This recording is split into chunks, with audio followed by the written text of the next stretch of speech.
Sister Catherine గారికి మరే తల్లి ఒక మహత్తర కార్యాన్ని అప్పగించుట. ప్రియమైన ఓ బిడ్డ, ఆవేదన అంటే ఏమిటో నీకు ఒకనాటికి తెలిసి వస్తుంది. ఆ తల్లి నిదానంగా, నెమ్మదిగా, వినయంగా నివేదించారు. కానీ శోధనా కాలంలో ఇక్కడకు ఈ బలిపీఠం ముందుకు వచ్చి నీ కష్టాలను నివేదించుకో.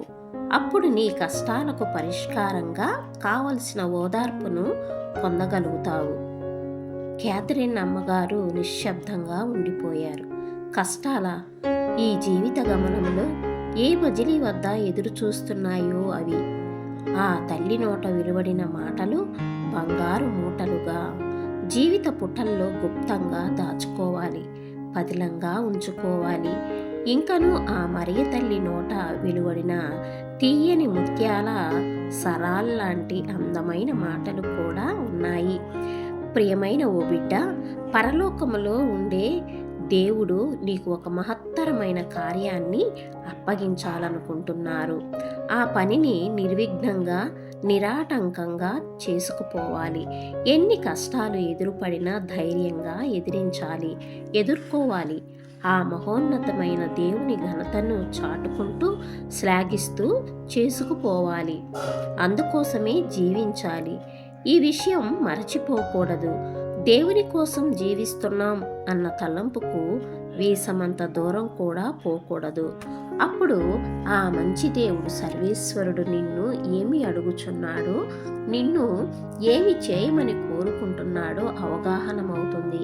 నీకు జీవితంలో అడుగడుగునా కష్టాలు, సమస్యలు తారసపడతాయి. అవి సహజం.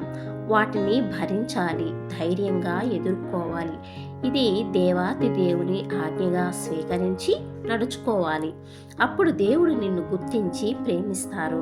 ఆ తరువాత నీకు కావలసిన సమస్త సౌకర్యాలు, వరాలు, దీవెనలు దైవం నీకు సమకూరుస్తారు.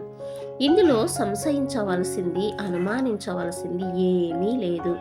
నిరాడంబరంగా, నిబ్బరంగా మాట్లాడు. జంకు బొంకు లేకుండా జీవితంలో సాగిపో. ఇంకను మరే రాణి క్యాథరిన్ సిస్టర్ గారితో ఇలా చెప్పుకుపోసాగారు. రానున్న కాలం ఫ్రాన్స్ దేశానికి గడ్డు కాలం. భయంకరమైన కాలాన్ని, భవిష్యత్తును రుచి చూడబోతూ ఉంది ఫ్రాన్స్ దేశం. ఆ కాలం పొంచి ఉంది, కాచుకొని ఉంది. ఈ దేశ ప్రభుత్వం విచ్ఛిన్నకర విద్రోహుల చేతుల్లో హత్య చేయబడుతుంది, కూలగొట్టబడుతుంది. గురువులను, కన్యలను బంధిస్తారు, హింసిస్తారు, తీవ్రమైన చిత్రహింసలకు బలి చేస్తారు. ప్యారిస్ నగర ఆర్చ్ బిషప్ గారిని ఉరితీస్తారు.